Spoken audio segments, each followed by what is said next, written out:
최소한 내성이 장이라는 거는 알겠지. 장 교수야. 자.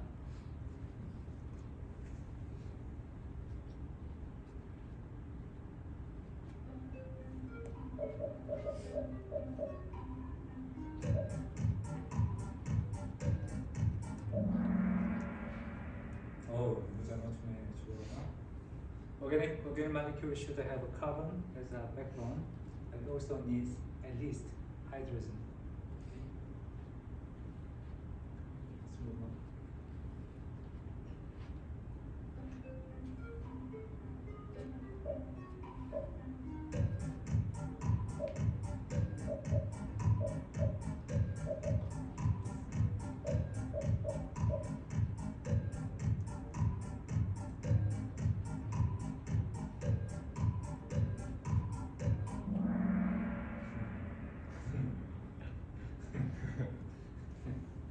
뭐 지난 시간에 안 들어본 종류입니다. 뭐 비슷한데. Silicon was 27%. Carbon was 0.2%. So that's about 100 times. Okay. So that's 1%.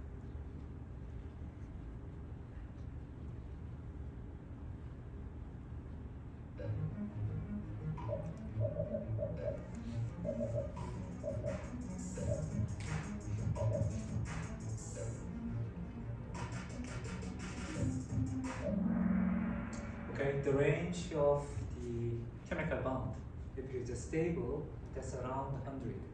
So 80 to 100 range is the usual chemical bond strength. 150 is a little higher, 10 is super unstable. Even 50, that was a silicon-silicon bond, right?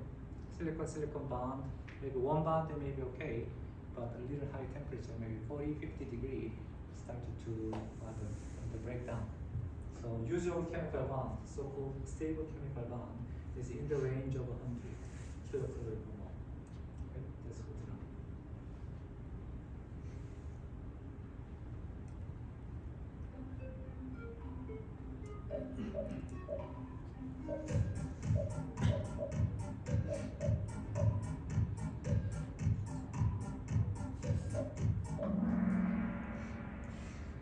Okay, nuclear magnetic resonance.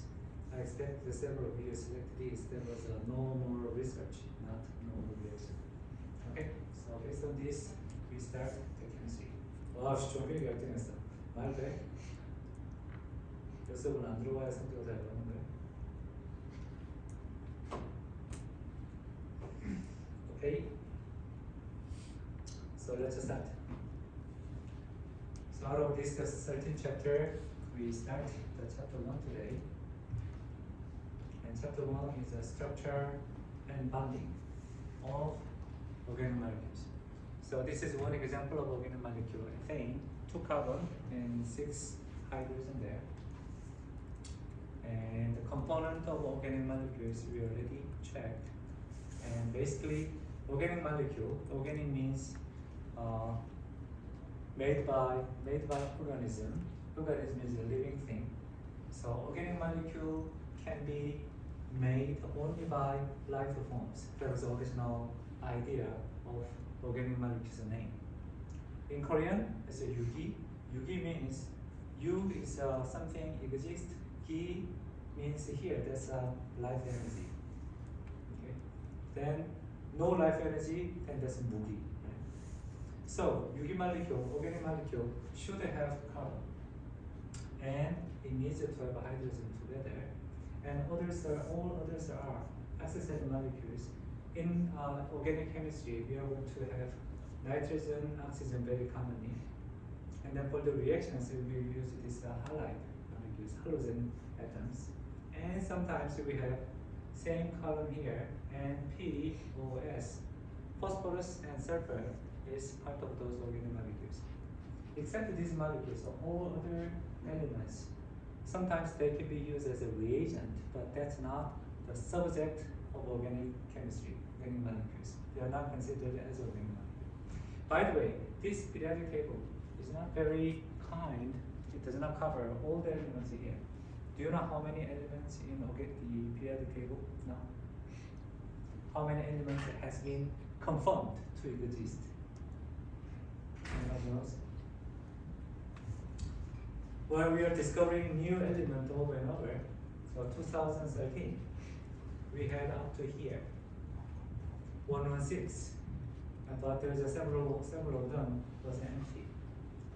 The beauty of a periodic table is we can predict the property of the chemicals, right? And here we know that carbon and silicon has a similar property. It has 4 arms. That's why last time we compared carbon versus silicon, the stability.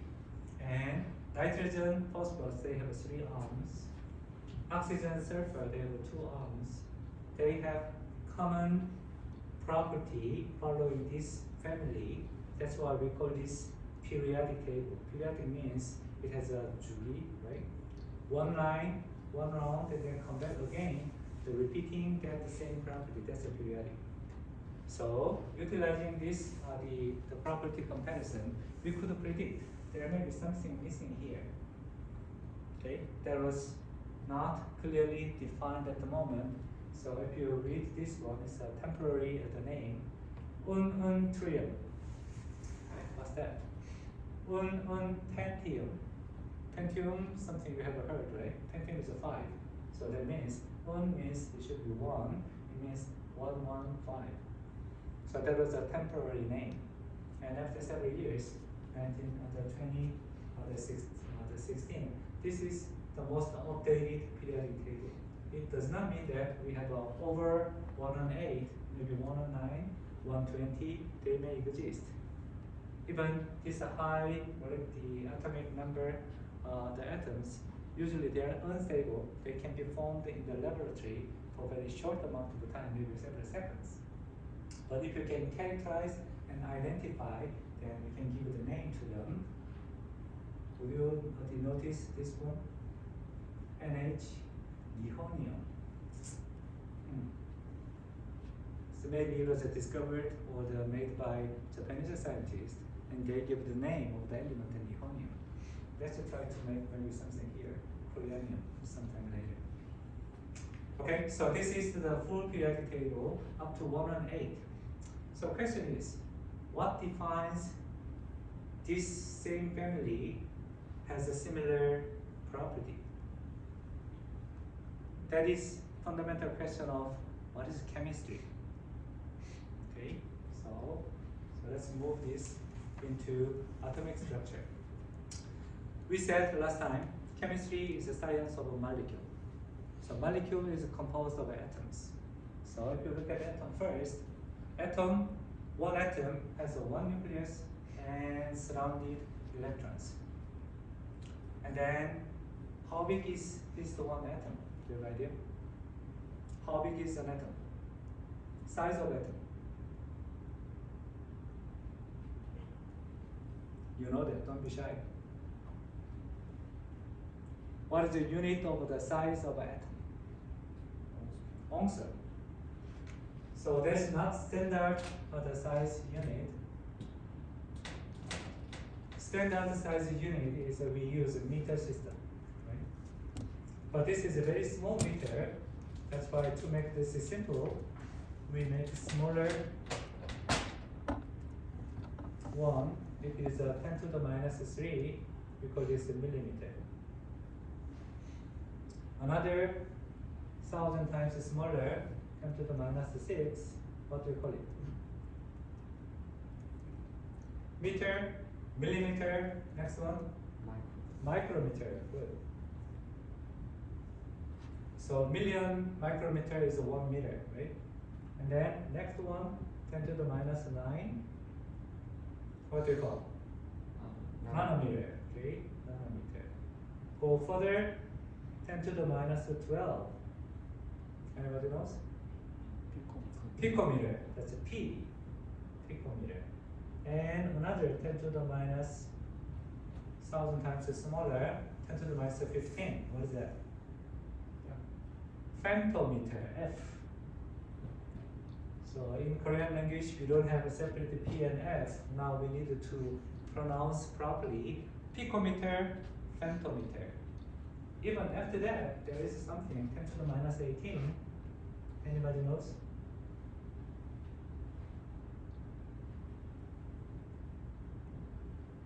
Attometer. Above that, yeah, there is the units, but usually we don't use. In current science, usually we use up to femtorange commonly. Okay.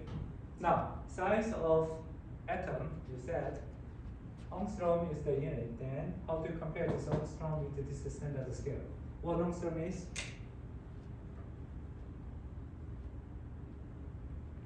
One angstrom is in nanometer. 0.1 nanometer is a 1 angstrom.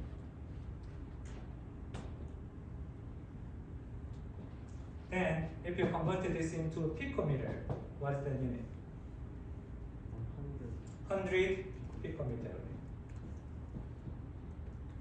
So usually in common the conversations, we don't want to say 0.00005 something. It's difficult to catch. How many zeros did you say? Same way, 10000 something is too big. So if possible, we want to bring that into from 1 to 100 range. This is much easier for us to capture. So 0.1 nanometer, still we don't want it to call usually point something. So picometer may be convenient. 100 picometer is approximately the size of atom, approximately. Now comparing to this, but in atomic, so this A come from maybe atom A, okay, and then this unit we wanted to call maybe 1 or 1.5. That's more convenient. That's why tentatively, temporarily, this is imported into this standard system, angstrom unit. Now, size of, I said, atomic size is approximately 1 angstrom range. A little smaller, a little bigger, but not super bigger. Nucleus. Inside there, the nucleus. How big is that nucleus? Size of this nucleus. If you believe this picture, this nucleus may be 10 times. If it is 10 times, maybe 10 picometer. If this is a little exaggerated, maybe 100 times, then maybe that's 1 picometer. What is real measured the size of a nucleus? You have heard, I think, in general physics or general chemistry. Or maybe you know that by common sense. What is the size of a nucleus? 정빈아? Nobody heard? 유민아? 진짜? 6.2에서 가르쳐 주지 않았나? 안 했나? 성빈아? 원장 그리고 뭐 안 되죠? 안 돼. 안 돼 잡으면은 그러면 뭐 없는데 숫자.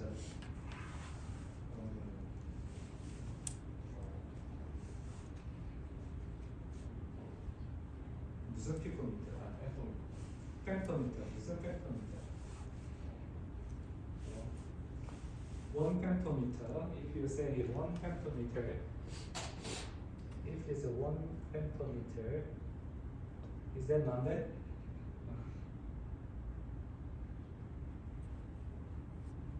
How many fold here? 몇 배? 10만 배. And this is the answer too. Nucleus size is about 1 picometer. Surprisingly small, isn't it? So that means this picture here, in this picture, the size of this nucleus is very much exaggerated. More than 1,000 times bigger they put. The real situation is, out of this big circle, there is very tiny small dot. That's nucleus size. Comparison to the atomic size, nucleus size is 10만 배 작아. 100,000 times smaller. It's a super small. Which experiment proved this? Or which experiment showed the size of the nucleus? Rutherford scattering experiment, right? So he shoot the alpha particle, means nucleus of helium, and he shoot to this space from here to this. And this space was made by one layer of atomic structure. That was early 20th century, right? It's a very old, 100 years ago.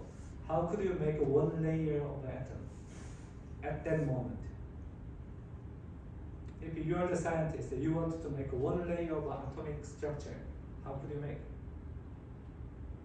And which material did he use in order for the experiment? Gold. Gold metal, right? Gold metal is very stable, and gold metal you can spread out and make it thinner and thinner.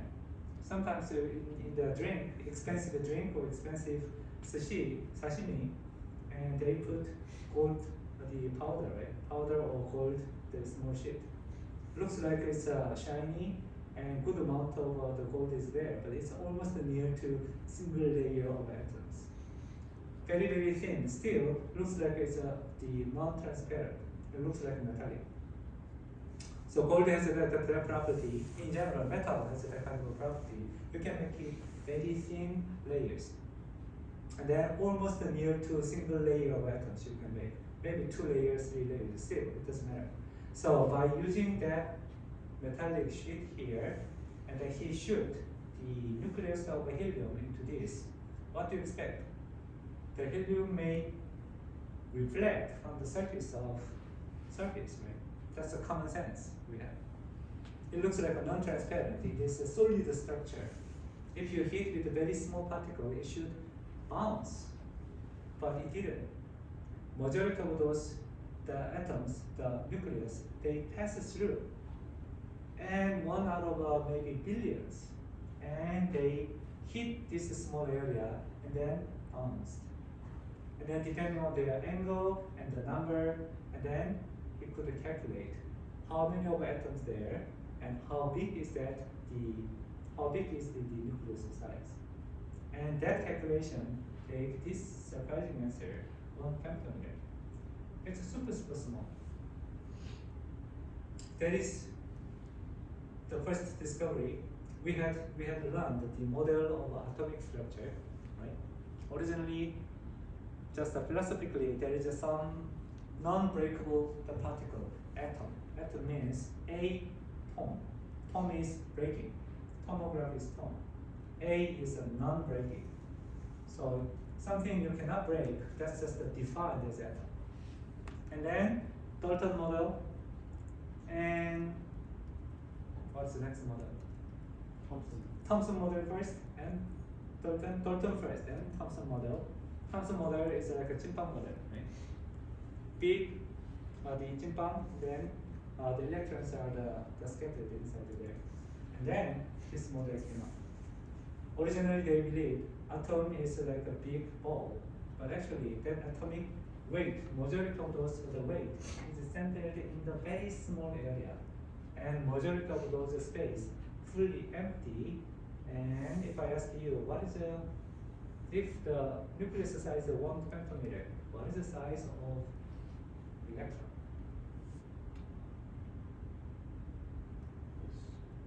Smaller or bigger? Smaller.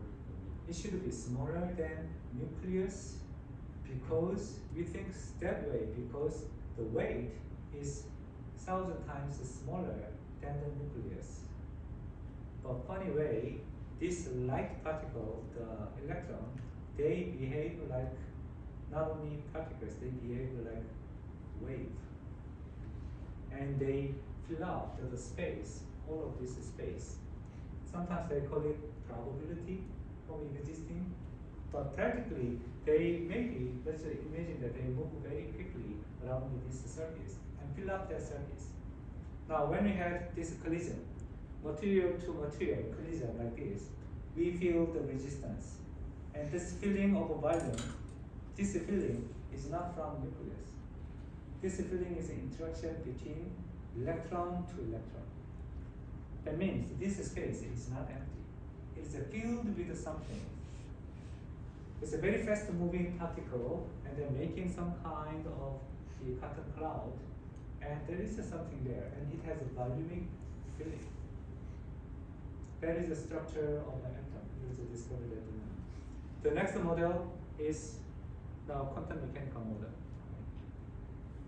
So using these models, and then if you think about, maybe there is in the center there is a nucleus, and then electron cloud is like this, and maybe it's a two electron, one electron circle like this, the other electron maybe circle like this. Kind of the model they thought is like a Rutherford model, like a solar system model. Sun is in the center and planets are the circulating. It seems like it doesn't explain, and it seems like the electron shape, not only this is spherical, sometimes it looks like dumbbell shape, and even with this kind of a shape, this is the result of a quantum mechanics. Now, this kind of a shape, by what method this kind of a shape was derived in the beginning? Maybe measuring of the structural shape like this may not be possible at the moment.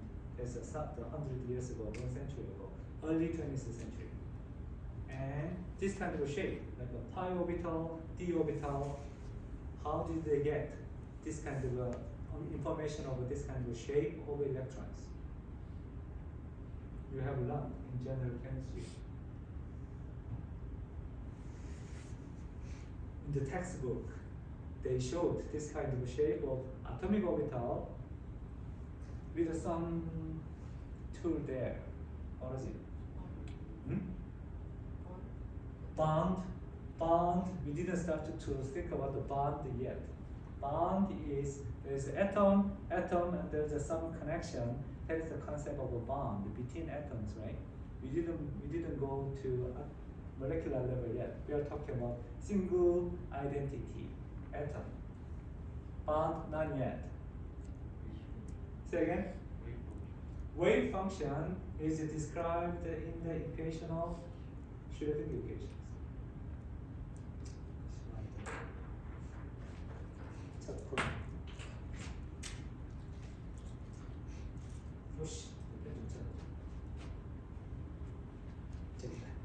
Schrödinger equation. Schrödinger equation is, they say it's a wave equation, and originally there is nothing with the quantum mechanics. Wave equation 400 years ago, if you want to go to the university in Italy or in France, first the generation of the university, if you want to go to the physics department, you need to take the exam, the wave of string, like a guitar string, and describe this motion in physical terms. That was a problem set at the moment, 400 years ago. And after the differential equation was invented by Newton and Leibniz, and describing those motion of the string could be described using classical mechanics. You don't need a quantum mechanics. And Schrödinger just put several conditions there. There is boundary condition. At the end, it should be 0. It's a hold it. And then tried to describe the behavior of this wave inside this box. And then he found that using this, the assumptions, he found that it has discrete energy level and discrete shape. as a result. So that was the result of Schrödinger equation. And then by simple, not simple, but mathematical solutions give out this kind of shape. That was the first concept that generated by solving Schrödinger equations. Then question here, what is the object of a Schrödinger equation? Schrödinger equation deals with which particle? Electrons. Schrödinger equation cannot solve the motion of the nucleus. Of course they tried, but it didn't work. And they tried to apply Schrödinger equation in quark. Inside the nucleus, there's even subatomic particles, quark, right?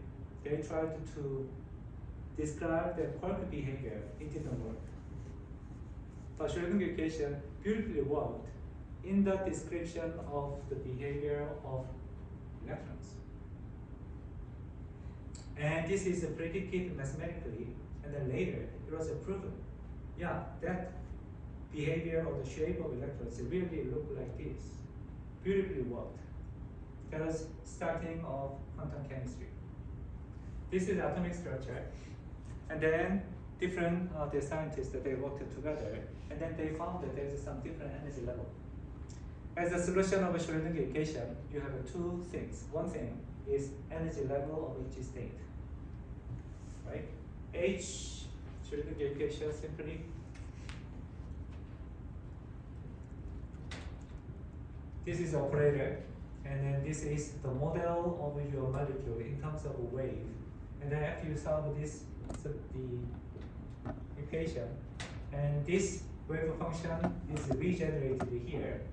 That means when you applied any kind of operation to your model of the atom, the electron, and it didn't break it, and electron just still came back as the same structure. This kind of a property we call eigenfunction. Okay. Once this is done, that means this operation did not break my model, and then it generates some value, eigenvalue, and then this is the energy, and this is the shape of the molecules, shape of those objects. Simply speaking. Okay. Then now there is different level of electrons, and then we can fill up those electrons from the stable state to unstable state like this. This is a model of electron structure in atoms. Now, even p electron, pi electron, and it seems like they have three kinds, not only one, depending on the directions. X, Y, G, three shape exist. Energetically, they are equivalent to each other. Just the filling up orthogonally to each other. Orthogonal means chica. Mathematically, it means chica. Physically, it means there is no net interaction. So they can exist together without interacting to each other. Okay? And now, using this model, we can start to build the atomic model for this one, hydrogen. One atom, one electron, and one electron is filled up. If it is a little bigger, let's just say carbon. Carbon has 6 electrons. Now you can see some rules. Several with the energy state here started to fill out here from the bottom to top one by one. And you can see if there is one up and then the other pair is down. And it seems like electron behaves like a spinning particle. Electron has charges. Charged particle, they spin, they behave like magnet. And this magnet exists either spin up or spin down, two stages for the electron. Usually we don't see that effect, but if you apply the magnetic field from outside, they split one following those external magnetic field, the other opposite way, two state. And they only can pair the opposite character like that. If it's same character, they cannot match. They don't like each other to exist in the same state. So rule 1, filling up from the bottom to top. Rule 2, it should be opposite momentum, magnetic momentum. Rule 3, if it's from the bottom, if they filled up, fine. Only one state can occupy 2 electrons. And then 2, 2, and the next one, p pi electron, as we have seen here, it has a 3 state: x direction, y direction, g direction. So they are energetically equivalent.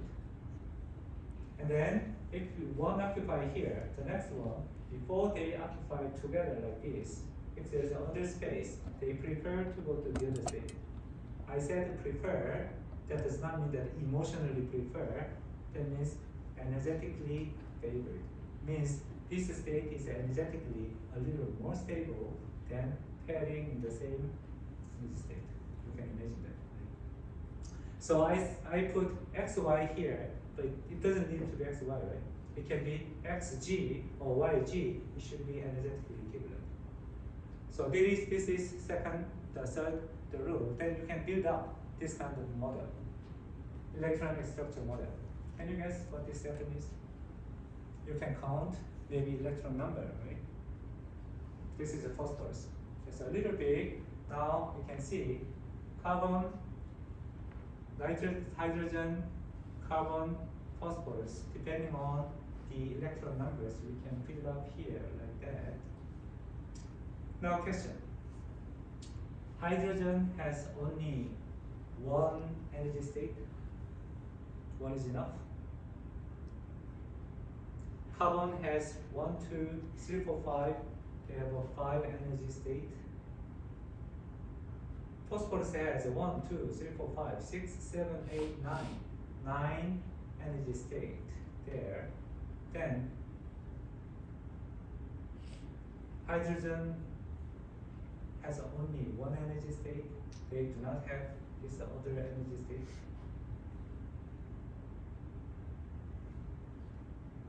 If so, then how do they know I'm hydrogen? I'm happy just with the one energy state. I don't want to think about the other energy state. Then how do they define how many energy states they need to have? So coming back to the original question, hydrogen seems like it has only one electron, so maybe one energy state may be enough. But whether the hydrogen has higher energy state or not. If you recall some of those spectroscopic observation in quantum mechanics days, you may bring up the answers. Do they have that energy state or not? They do. Hydrogen also has this kind of complicated energy state to maybe 3, 4, 5, 6. Just those unstable energy state is not filled. Let's say this hydrogen electron was here. If it gets high energy, it gets excited and it moves to the upper one. When it moves to the upper one, they observe light. When they come back from the high energy to down, they emit light. They interact with the photon, observe and emit, and they change their status of different energy state. Means every atoms, in a sense, atom dimension-wise, it's a 0 dimension, isn't it? It's just one dot. Femtometer, if you assume that this is really small, it's similar to pseudo 0 dimension, right? Maybe electron, it can fill up maybe 3-dimensional space, we can assume. Now utilizing this, there are a lot of the energy states there, and only difference between these guys are, this is small nucleus, a little heavier nucleus, even heavier nucleus. Still, general shape is the same, right? One small dot as a nucleus, and then electron shell outside. And if you solve that Schrödinger equation for different the atoms, basically it's the same equation. Only difference is electric interaction, that parameter is changing.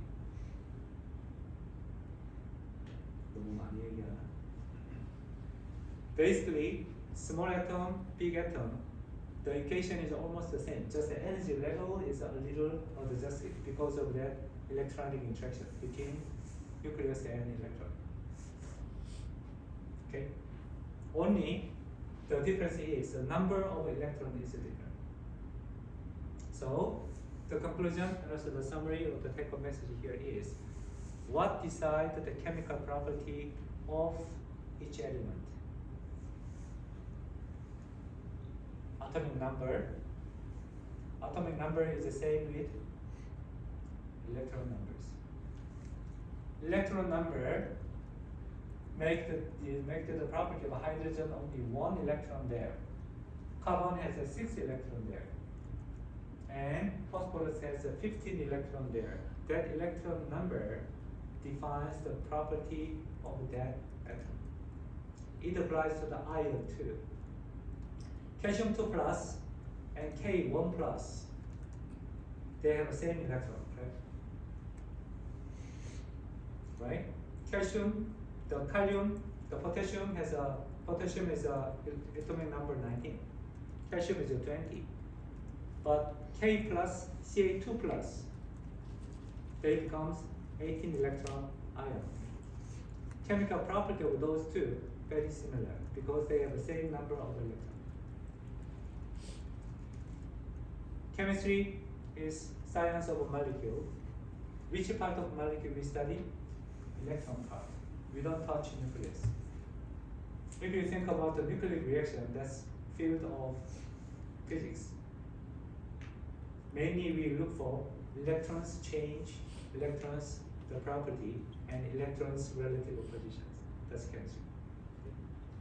Now, based on this, now we move to molecule. Molecule is assembly of atoms.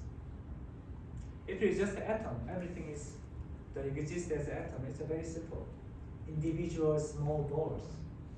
Of course, the electron structure is different. D orbital, F orbital, they have a different shape.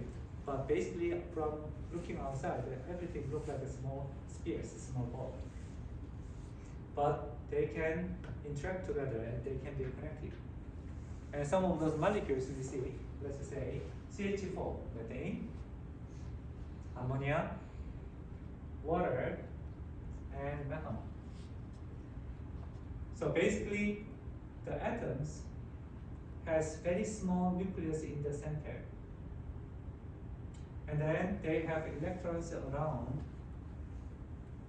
And if it's connected together to form the molecule, still nucleus size should be same, very small. Just the positioning in the center with much higher weight. 무게만 잡고 있는 거지. Stable status. All other behaviors, electrons move around and then they do everything. They do the chemistry. Okay. Now, this shape, of course, this one is electron presentation.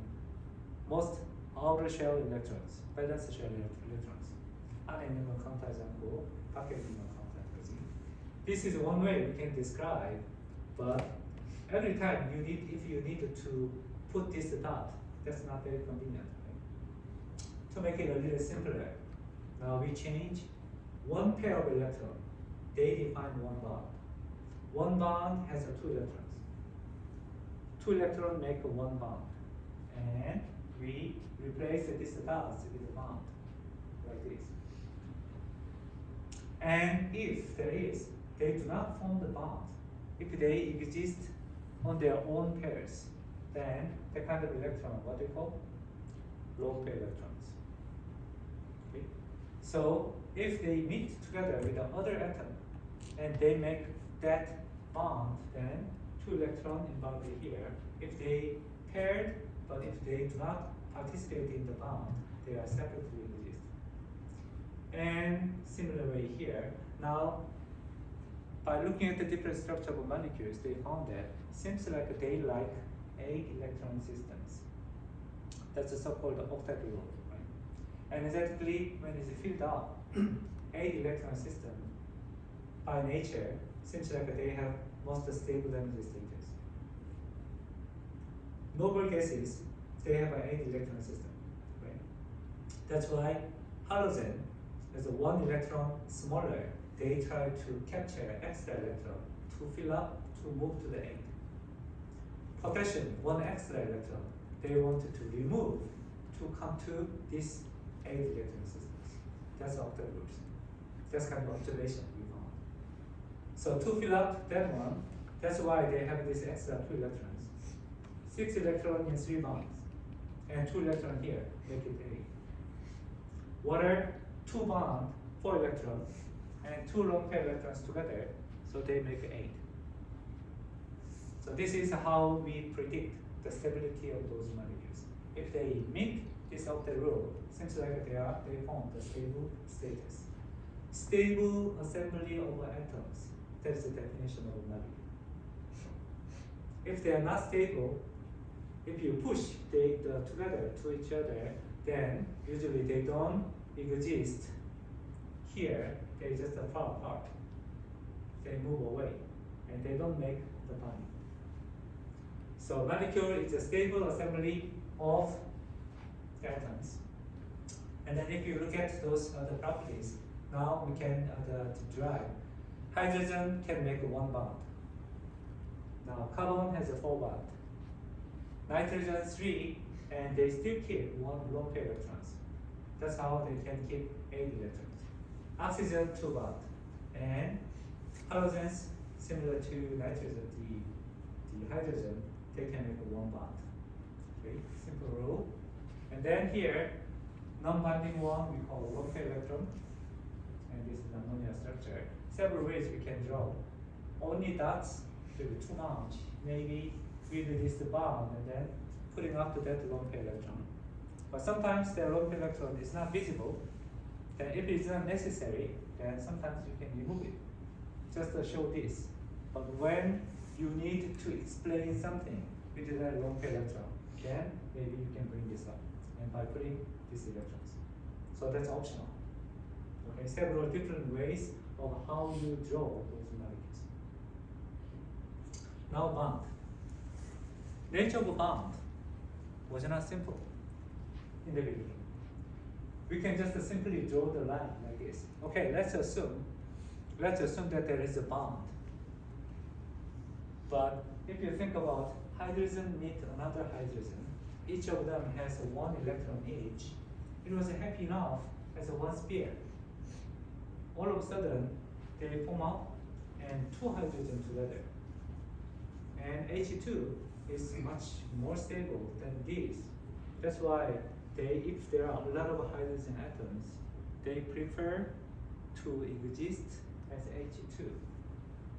Then we need to explain this and the concept of a bond in between. What is a bond? And Linus Pauling got Chemistry Nobel Prize in 1950s, and his title of the Nobel Prize is The Property of a Bond. So he explained what is a bond at the moment. So that was so important, the topic. Now, if you think about it, now bond is derived by that electrons. That's something we just discussed. And 1 bond is formed by 2 electrons. And originally 2 spherical shape, 2 balls, but they come close together, and then they form a little elongated structure. Maybe they are symmetric structure. Then you can put this kind of feeder in between. Then in middle, maybe there is something there, so-called bond. Then what is the structure and property of the bond? That was the topic of Linus Pauling's Nobel Prize. Now, by looking at that, at least energetically, everything in the world, every laws and principles, maybe so far unbroken are the laws. Maybe the best one is the thermodynamic first law and second laws. And they said everything, every molecules, materials, they move to spontaneously going to stable status. Thermodynamic second law. That has entropy term there, but entropy is a part of the thermodynamic, the parameters. So if they exist as an atom, their energy state is here. If they meet together and then exist together friendly, then energetically this much of energy is released to the environment. energy released to the environment is related to entropy increase. And molecule is formed, this is more stable than this state. And explanation for this. Now if you think about the force in this level, any physics of the field, let's say, original force is a 4 basic force in nature you ever heard. Very strong one, strong nuclear force, weak nuclear force, and gravity, and what's left? Electromagnetic force. In the size of this molecular level, like a nanometer or sub-nanometer range, gravity is too weak. Gravity, you need to combine a lot more material. Nuclear force, you don't touch that. That's even stronger than electromagnetic force. Then, in the level of atom or in the level of molecule, only electromagnetic force dominate everything or explain everything. Then, let's think, when they were existing as atom, hydrogen atom is composed of one nucleus, one electron. Nucleus has a positive charge. Electron has negative charge.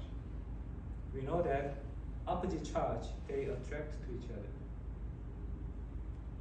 If they just attract, then they may collide to each other. But there is some, assuming that electron has some motion, dancing around. That kinetic energy prevents their collision. That is a model of Schrödinger equations. Spherical box. Original model is, string model is a particle in a box like this, right? One-dimensional model. Expanded to two-dimensional, three-dimensional. But the real shape of the atomic structure is one dot and the electron is surrounding it. Spherical model. And then giving some boundary conditions. When they have this node, then at the node it should be 0. Kind of a definition made up the kind of shape. First shell, second shell, or sometimes a dumbbell shape like this. Now, that model is combined by, let's say, one atom and the other atom. And position of the nucleus is fixed, relatively slower than the electron. And then you can put one electron here, and then they travel around. And then they found its most stable positions. So that's Schrödinger equation in molecular model. It can be perfectly solved if it has a 2 electron, 2 nucleus, and 1 electron. 3 nucleus, 1 electron, still it's complicated, but still you can solve it. Then you can define exact shape of electrons mathematically. Problem comes in that 2 nucleus and then 2 electron. Now you have a problem. Nucleus is much slower than electron, much heavier. That's why they are much slower. So you can assume that they do not move during the time electron moves. But if there is a 2 electron, when 1 electron is moving, and that movement affects the other electron, and they have the same negative charges, they push each other. That interaction cannot be ignored. So that make it very complicated. Small movement, you should correct the other electron's behavior, and repeatedly, that makes the calculation is almost impossible. Now, from now on, you need to put some approximation and assumptions. When I'm moving, you are not moving, kind of assumption.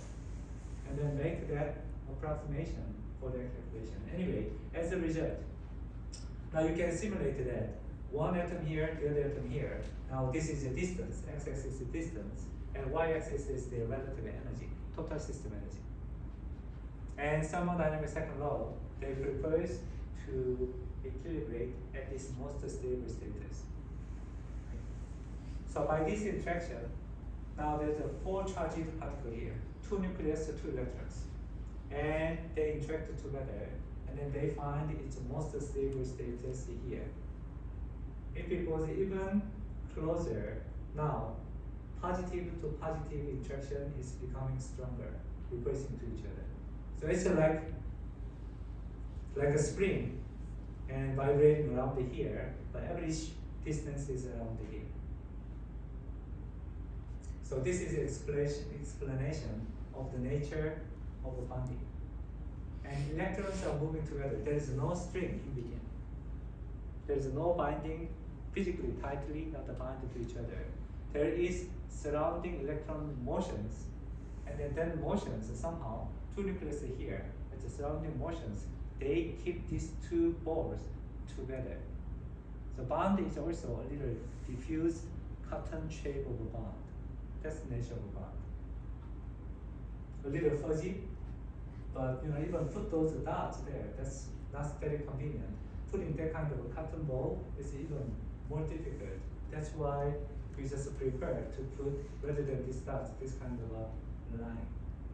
Let's assume there is kind of a bond like this, and let's call it S chemical bond. One bond composed of two electrons, and looks like it's planar structure. Okay, it can be explained either maybe ball shape, two hydrogen, one ball to the other ball, and looks like it's combined together one lot. Now, one ball, two balls, three balls, four balls, and then one ball here. If they connect together, ball to ball, and maybe we have a pi electron there. Maybe this is pi px, py.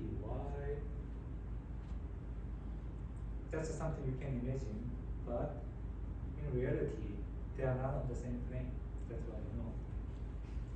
Carbon is forms, but they exist in three-dimensional space. They exist as a tetrahedral structure. Now, tetrahedral structure, if you rethink about the atomic bond, you have the electronic structure. S electron, pi electron, and d electron. There is no tetrahedral structure. Then how was it generated to form this kind of thing? And here the idea was maybe those electrons mixed together and then made hybrid the structure, hybrid the new, the recombined the structure. That's the idea of the Lorentz-Poly to explain the organic molecules structure. So his idea was, let's say one s electron and three pi electrons, they meet together, mixed together, and then reform most stable, originally one s here, and then two s here, and then two p here, right? Two p was a little unstable, then one s. If it's separately existed, then it is a happy state. But if they are pushed together in the same the space, now they recombine and then mix up, and then equivalent 4 energy level, maybe a little lower than P, a little higher than S. Total amount maybe a little lower than 4. And then 3P and 1S is mixed together, and it forms this kind of a little stick out, a little big one and small one. 1S, 3P, that's why these hybrid orbitals, they call sp3 orbital. Means it forms 4 new molecular orbital. Molecular orbital is anyway combined, linearly combined one of 2 electrons in the atomic orbital. Right? 1s, 3p participate together, and they form 4 new molecular orbitals and forms out these 4 corners. That's the origin of the tetrahedral structure of carbon shape. That is the explanation. Okay, hybrid orbital theory. Based on this, now we can draw this kind of a whole structure, and then we need to express those the spatial the meaning. So this just the dashed line is on the plane here, right? And then if it comes out one out of this screen, and we put like this, starting from the small and then we're getting bigger, this hydrogen is coming out of this screen. This dot structure from this point going behind that screen. So this is the notation of how we draw three-dimensional structure on this carbon center. If it's a perfectly symmetrical, perfect the tetrahedral the structure, the angle here is 109 degree or 110 degree. So let's call 109 백구도. And length, bond length approximately 100 picometer. Small atoms to each other maybe a little small, H to H maybe 80, and big atom to big atom maybe 1.2, 120, but it's difficult to see 200. So everything is in this range. This range is Ångström range. 1 Ångström, 1.2 Ångström, approximately any chemical bond, atom to atom, approximately 1 Ångström. A little bigger or smaller, but dimension-wise that's that level. And based on this, now if you connect another carbon, ethane, right? Now carbon to carbon is connected, then again maybe dot structure, more difficult to draw, and maybe dash the structure, maybe a little easier, but still too many hydrogen, that may be also a little difficult. To condense this, another way is like this. This carbon carries these 3 hydrogen. So maybe you can say CH3 and another CH3 here. Then we focus on the carbon center. H3 is maybe a little accessory, and maybe this is the most condensed form. Even you wanted to condense it further to make a molecular formula, then you can just extract out the number of atoms of each, right? And molecular formula of this C2H6, that's molecular formula. C2H6, if you simplify it and divide by 2 each, then CH3, right? So assuming that C2H6 is, you know, the total number of atoms there, that's a molecular formula.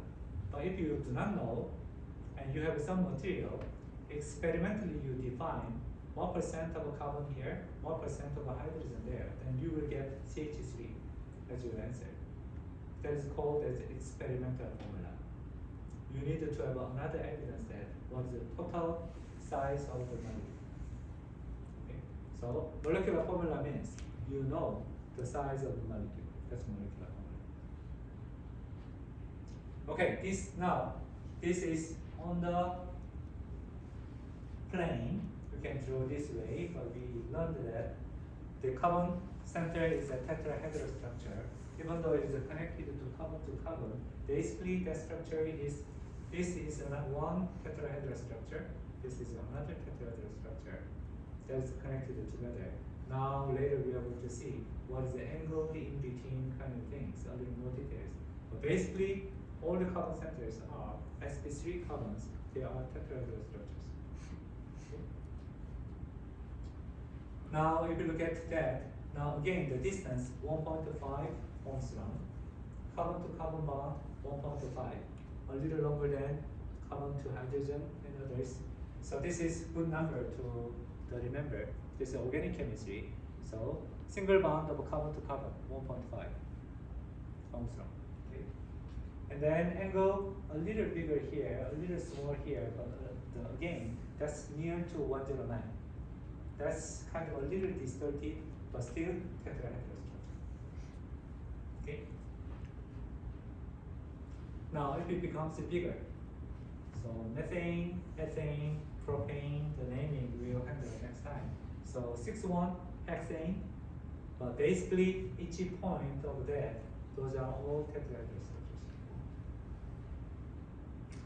Now, double bond.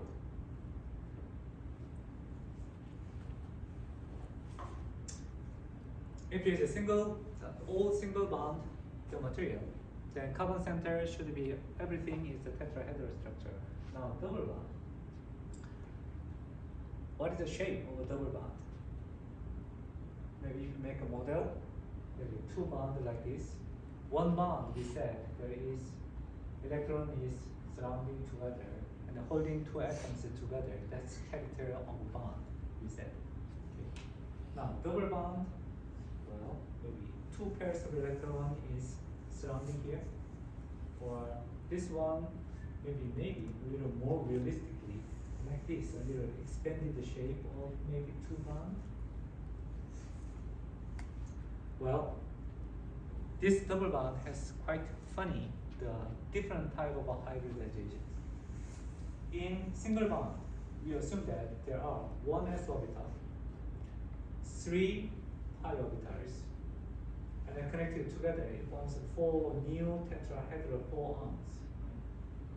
In sp2 bond, in double bond, one pi electron, they did not participate in this hybridization.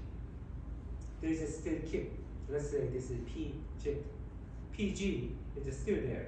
Only PX and PY, they participate, they aligned together with the s orbital.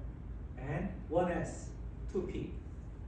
So this structure we call sp2 structure. 1p is still there. Then if this is x and y, there's no g component, and then s in the center, then the resulting three atomic the orbital came together, then it forms a 3 molecular orbital, right? You cannot make more, you cannot make it smaller. But all the component is x, y, and the s. So that means there's no g component. All three components are on the same plane. And then it should be symmetric, and it should be exact the triangle structure. Then center position, if you look from the top, sorry, this is the side view, top view, this is side view. So three of them, this is unparticipated p orbital, still there, g component. And this one, three component stick out on the same plane and symmetrically. Then those angles should be, this is top view from the top, this is the shape of this from the top. Then on this plane, those angles should be 120 degrees. Three of them is 360, right? 120 on the same plane. That is the shape of a sp2 bond. Make sense? Then what happened to this p orbital? It's still there. And if you see them together, now which one is easier? So this one carbon here and the other carbon here. We are looking from the side, then this sp2 and this sp2, they form one bond. That's very similar to sp3 bond. sp3 bond, one here, they make one bond, right? So they connected together, but sp2 is a little stronger than sp3. S character is bigger. sp3, S character is 25%. sp2, 1/3, 33%. SS interaction is a little stronger. That's why this double bond has a little shorter, 1.3. Carbon-carbon, the bond, single bond was a 1.5. Right? Double bond is a 1.3. There's a little extra interaction here. Now, P bond, this P bond and then this P bond, they interact this way. They attract here, they attract here. It adds up. So it's not equivalent to two bond. It's a totally different two bond here. One bond is centered here. That's a so-called sigma bond. And then outside here, this is so-called pi bond. Sigma bond came from S character. Pi bond came from this p orbital, p character. So the bond is not like this. The bond is one strong bond in the middle and weak bond surrounding from outside under the characters. So to make a molecular model to describe this, it may not be very simple. Maybe this is also a molecular model. And if you buy this is a computer model, but this one is kind of reasonable molecular model to explain this double bond character, the plastic model. But when I was a student, I saw this kind of model, this. Explaining this pi bond out of this ring, the sigma bond connected together. This is a pi bond, one up, one down, and doing this. Maybe reflecting a little more realistic nature of the double bond, but if you need to make this kind of model, it's quite cumbersome. So, based on this, now double bonded character, not only carbon to carbon, it can be formed as a carbon to heteroatom like oxygen, and again here, double bonded character, and two lone pair electron here. Still, these guys are also sp2 here, and this is also sp2 here. That means this is on the same plane. This one is also same plane, two electrons this way. Okay. So sp2 connected to double bond over there, here, all 6 positions, they are all on the same plane. Okay, the pi bond is not moving, that's why it fixed those same plane, this side and this side. All 6 atomic positions are all same plane. That's character of double bond. Now, anybody knows the name of this molecule?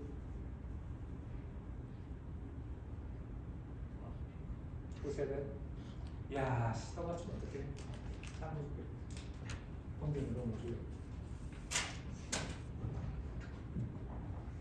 Yeah, this is aspirin. Aspirin, if you look at through the structure, molecular, the model structure, this molecular structure, 이름이 뭐야? 다시 크게. 김동훈. 동훈이 나한테 그거 했었잖아. 뭐 언제 연구 참여했었지? 볼게 나온밖에 없었지만. Okay, so this kind of a model, maybe similar model we can make using plastic model like this, right? And ball and stick. So this is this kind of model we call ball and stick model. And double bond character also, this way we can describe commonly or drawing wise this way. Of course, the benzene, we know that it's a symmetric structure, tabular structure, so it can be resonance moving around. That is also another consideration. But to simplify the simply drawing, we draw double bond like this way and double bond here like this. So this is ball and stick model. There was this kind of model. This is a ball and stick model. Ball and stick. This is space field model. The whole space is filled out. So this surface here, the shape of this each of the ball represent the shape of atoms.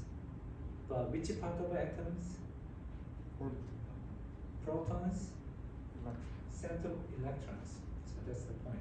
This surface, the volume filling, is derived by electrons. Electrons are moving very fast around here. That's why it looks like there is some kind of ball shape. Okay, so this is going to try to represent the real filling of the atoms. But to make it easy to see, usually we draw this kind of a ball and stick model. This is space filling model. Okay. And this is another kind of the ball and stick model for aspirin. And pi electron shape, they look like. This is maybe more realistic. It was difficult to find this plastic model on the picture because maybe these days they don't make it. Anyway, so this is kind of the interesting trial to express the shape of the pi electron. But for conveniency, we use this kind of one. Okay. So I prepared a little more, but let's stop here. We're able to continue about the general structure of molecules in the next week. So I was not sure whether you can finish chapter 1 today or not. So I put the assignment, the PLMS, but forget about it. After the one chapter is finished, then we move to the assignment. Okay. So there's no assignment for next until the next class. So we meet next Tuesday. Okay. Maybe we finish the chapter 1 and we move to chapter 2. So we drafted the lecture note for chapter 2 in the third week part. You get down. Okay? Okay guys, Thank you.